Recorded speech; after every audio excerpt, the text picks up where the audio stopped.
Here's my plan to stop the chemical, physical, and emotional mutilation of our youth.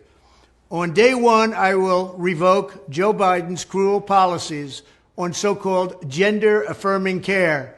Ridiculous. A process that includes giving kids puberty blockers, mutating their physical appearance, and ultimately performing surgery on minor children. Can you believe this? I will sign a new executive order instructing every federal agency to cease all programs that promote the concept of sex and gender transition at any age. I will then ask Congress to permanently stop federal taxpayer dollars from being used to promote or pay for these procedures and pass a law prohibiting child sexual mutilation in all 50 states. It'll go very quickly.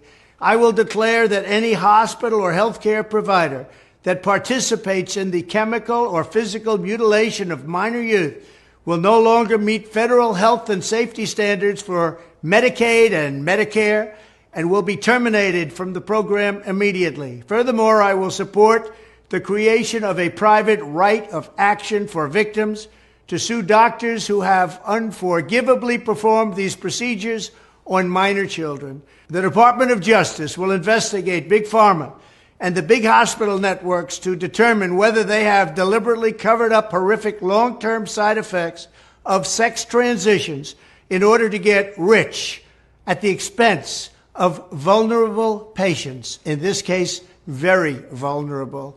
We will also investigate whether Big Pharma or others have illegally marketed hormones and puberty blockers which are in no way licensed or approved for this use.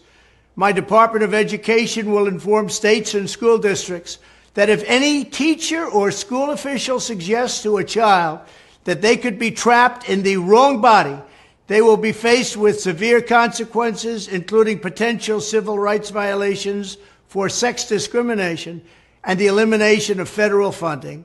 As part of our new credentialing body for teachers, we will promote positive education about the nuclear family, the roles of mothers and fathers, and celebrating rather than erasing the things that make men and women different and unique. I will ask Congress to pass a bill establishing that the only genders recognized by the United States government are male and female, and they are assigned at birth.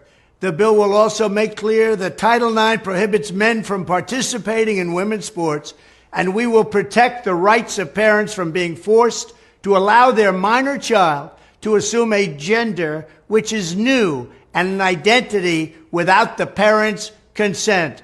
The identity will not be new, and it will not be without parental consent. No serious country should be telling its children that they were born with the wrong gender, a concept that was never heard of in all of human history. Nobody's ever heard of this, what's happening today. It was all when the radical left invented it just a few years ago. Under my leadership, this madness will end. Thank you very much.